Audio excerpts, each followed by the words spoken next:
زنا، سود خوری اور قرض، زنا سود خوری تو توبہ سے معاف ہوتے ہیں، اور قرض جب تک ادا نہ کرو معاف نہیں ہوتا۔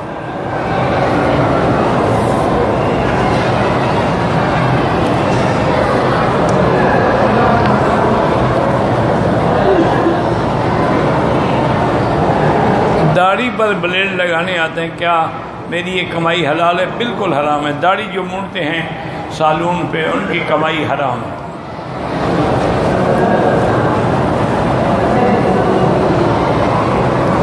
اگر ہم کتاب پڑھ رہے ہیں اس میں کوئی آیت آ جائے بغیر وضو پڑھ سکتے ہیں۔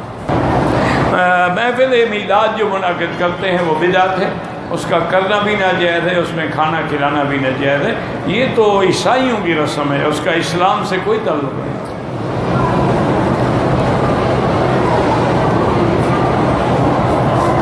مجھے وضو گیس، بہرحال اگر گیس کی بیماری ہے ہر نماز کے لیے نیا وضو کرو، یعنی مغرب کے لیے جو وضو کیا ہے وہ عشاء تک کافی ہے، پھر عشاء کے لیے نیا وضو کرو۔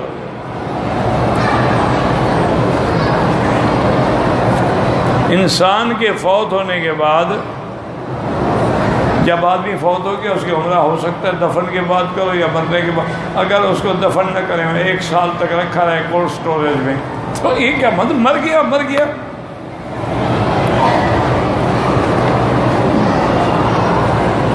شوہر نے بیوی کو شرط لگا کر 3 طلاق ایک بار دیا ہے، بالکل 3 طلاق ہو گیا جناب، 1 بار دے اور 10 بار دے، 3 ہے 1 ہے۔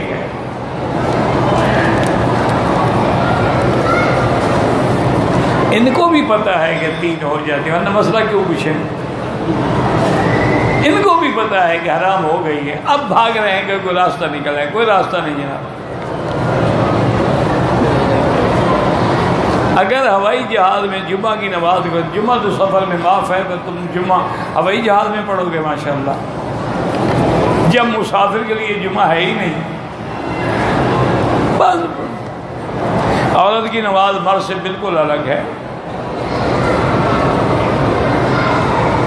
رمضان روزے کے دوران ہاتھ کے ذریعے اگر اس نے مشترنی کی انزال ہو گیا، کفارہ تو نہیں ہو گیا، روزہ ختم ہو گیا، دوبارہ روزہ بھی رکھے اور توبہ بھی کرے۔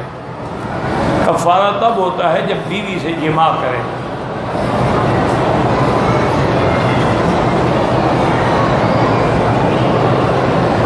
رمضان المبارک مہینے کا پاکستان والے ہر روزے دوبارہ پڑے گا، اگر روزہ کم ہوا ہو تو پورا کرنا پڑے گا، اگر کم نہیں ہوا ہے تو ٹھیک ہے۔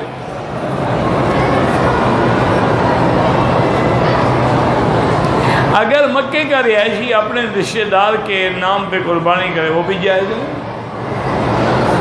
اس کا حج افراد ہوگا، قربانی رشتہ دار کے نام پہ ہوگی۔ کسی پیر کے ہاتھ پہ بیعت کرنا اس زمانے میں بڑا ضروری ہے، لیکن خدا کرے وہ پیر بھی تو ملے نا، کوئی صحیح معنی میں مرشد بھی ملے جو ہدایت کا ذریعہ بنے، بننا بڑا ضروری ہے، لیکن مشکل بڑی ہے۔ ایک آدمی ایک ادارے کی طرف سے سامان خرد و نوش لانے پر مکمل ہے، ایک سٹور سے سامان خریدتا ہے، سٹور والا اسے ایک اضافی چیز دیتا ہے، وہ حرام ہے جناب، وہ نہ خریدتے آپ تو وہ آپ کو اضافی چیز دیتا، تو جن کے لیے آپ خرید رہے ہیں وہ اضافی چیز بھی ان کی ہے، تمہاری نہیں ہے۔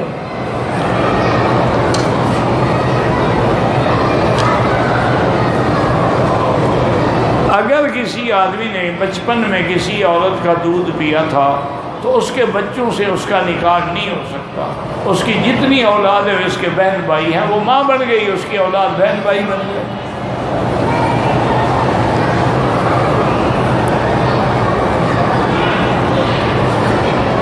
صدقے بارے میں جو شخص غریب ہے، مستحق ہے، اس کو دیں تو زیادہ ثواب ہے۔ اگر یہی اپنی کسی قریبی بیوہ کو دے دے، بالکل غریب، اگر رشتہ دار ہے، غریب ہے، بیوہ ہے، مطلقہ ہے اور اس محتاج ہے، اس کو دینا جائز ہے، لیکن کوئی اور لالچ رکھ کے نہ دینا، اس لیے کہ صدقہ دیتے ہیں نا کہ تاکہ توجہ تو حاصل ہو جائے گی، کسی اور کو دے دو پتہ بھی نہ لگے کس نے دیا ہے۔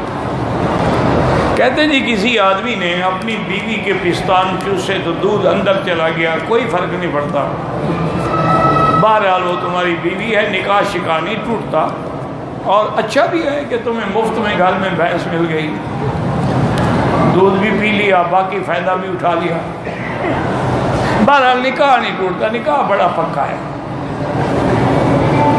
وہ تو بچپن میں دودھ پیو تو پھر رضاعت ثابت ہوتی ہے، تم تو ماشاءاللہ شادی کے بعد پی رہے ہو۔